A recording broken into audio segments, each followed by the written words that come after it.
का एक कतरा भी न गिरा।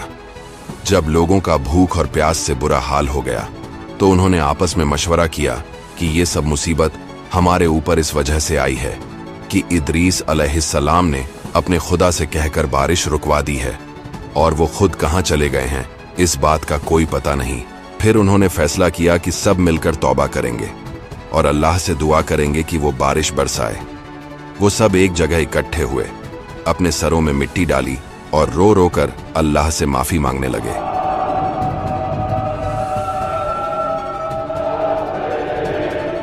अल्लाह को उन सब पर रहम आ गया, लेकिन अब मसला ये था कि अल्लाह ने इदरीस अलैहिस्सलाम से वादा किया था कि जब तक वो दुआ नहीं करेंगे बारिश नहीं होगी। उसी दिन जब शाम हुई तो जो फरिश्ता इदरीस अलैहिस्सलाम के लिए खाना लेकर आता था वो नहीं आया। फिर दूसरे दिन भी वो फरिश्ता नहीं आया, और इसी तरह तीसरे दिन भी जब वो नहीं आया तो इदरीस अलैहिस्सलाम ने अल्लाह से दुआ की कि मेरा तो भूख से बुरा हाल हो गया है। तब अल्लाह ने वही के जरिए फरमाया कि आज के बाद तुम अपना रिज्क खुद तलाश करो। इसके बाद वो गार से बाहर निकले और शहर के करीब पहुंचे। वहां उन्होंने देखा कि एक औरत रोटियां पका रही है। उन्होंने उसे कहा कि मुझे खाने के लिए कुछ दो। औरत बोली कि मेरे पास खाने के लिए सिर्फ ये 2 रोटियां हैं, जिनमें से एक मेरी और एक मेरे बच्चे की है। इसके अलावा हमारे पास कुछ नहीं है। इदरीस अलैहिस्सलाम ने कहा कि मैंने कई दिनों से कुछ नहीं खाया और मेरे जिस्म में बिल्कुल जान नहीं है। मुझे इतना रोटी का टुकड़ा दे दो कि मैं खाकर चलने के काबिल हो जाऊं। वो औरत बोली कि अगर मैं तुम्हें अपनी रोटी दे दूं तो मैं मर जाऊंगी, और अगर अपने बच्चे की रोटी तुम्हें दे दूं तो मेरा बच्चा मर जाएगा। 20 साल हो गए हैं, बारिश का एक कतरा नहीं बरसा। ये सब कुछ उस इदरीस की वजह से हुआ है। हमारे ऊपर अजाब डालकर वो खुद पता नहीं कहां चला गया। इदरीस अलैहिस्सलाम ने कहा कि तुम्हारा बच्चा छोटा है, उसे आधी रोटी दे दो और आधी मुझे दे दो। उस औरत ने ये बात मान ली और उन्हें अपने बच्चे के हिस्से में से आधी रोटी दे दी। जब उस बच्चे ने देखा कि इदरीस अलैहिस्सलाम उसके हिस्से की रोटी खा रहे हैं तो वो जोर जोर से रोने लगा और मर गया। वो औरत बोली कि तुम्हारी वजह से मेरा बच्चा मर गया।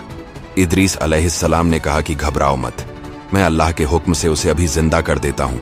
उन्होंने उसके बाजू पकड़े और कहा कि ऐ रूह, मैं खुदा का नबी इदरीस हूं, अल्लाह के हुक्म से इस मुर्दा जिस्म में वापस आ जा। उसी वक्त वो बच्चा जिंदा हो गया। ये देखकर वो औरत खुश हो गई और बोली कि मैं आप पर ईमान लाती हूं, और बाहर निकलकर शोर मचाने लगी कि लोगों देखो, इदरीस वापस आ गए हैं, अब हमारा अजाब खत्म हो जाएगा। इदरीस अलैहिस्सलाम वहां से निकलकर बादशाह के महल के करीब एक जगह पर चले गए। सब लोग उनके पास जमा हो गए और उन्होंने रिक्वेस्ट की कि अल्लाह से बारिश के लिए दुआ करो। इदरीस अलैहिस्सलाम ने कहा कि मैं तब तक दुआ नहीं करूंगा जब तक तुम सब लोग और तुम्हारा बादशाह नंगे पैर मेरे पास आकर रिक्वेस्ट न करो। जब बादशाह को इस बात का पता चला तो उसने 40 आदमियों को भेजा कि इदरीस अलैहिस्सलाम को पकड़कर मेरे पास लाओ। जब वो आदमी वहां आए तो इदरीस अलैहिस्सलाम ने दुआ की और वो सब लोग वहीं मर गए। ये देखकर सब लोगों ने बादशाह से कहा कि हम 20 साल से भूखे मर रहे हैं, अब नखरे मत करो और चलो इदरीस अलैहिस्सलाम के पास। बादशाह उनकी बात मान गया और वो सब लोग इदरीस अलैहिस्सलाम के पास नंगे पैर आए और उनसे रिक्वेस्ट की। तो इदरीस अलैहिस्सलाम ने अल्लाह से दुआ की और उसी वक्त बारिश होने लगी। कुछ सालों बाद ऐसा हुआ कि एक फरिश्ते को किसी नाफरमानी की वजह से सजा मिली और अल्लाह ने उसके पर काट कर उसे जमीन पर भेज दिया। वो इदरीस अलैहिस्सलाम के पास आया और उनसे रिक्वेस्ट की कि वो अल्लाह से उसके लिए माफी मांगे।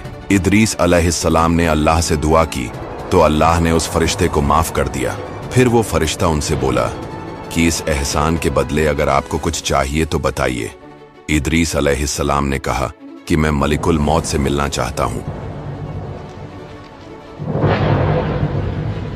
फरिश्ते ने उन्हें अपने परों पर बिठाया और चौथे आसमान पर ले गया। इदरीस अलैहिस्सलाम ने उनसे मुलाकात की तो मलिकुल मौत ने बताया कि अल्लाह ने मुझे आपकी रूह कब्ज करने के लिए चौथे आसमान पर जाने का ऑर्डर दिया, लेकिन मैं परेशान था क्योंकि एक आसमान से दूसरे आसमान का फासला 500 साल है और आप तो जमीन पर हैं, तो चौथे आसमान पर रूह कैसे कब्ज होगी? लेकिन आप तो खुद ही यहां पर आ गए। तब मलिकुल मौत ने उनकी रूह कब्ज कर ली। और अब सब्सक्राइब कर दो।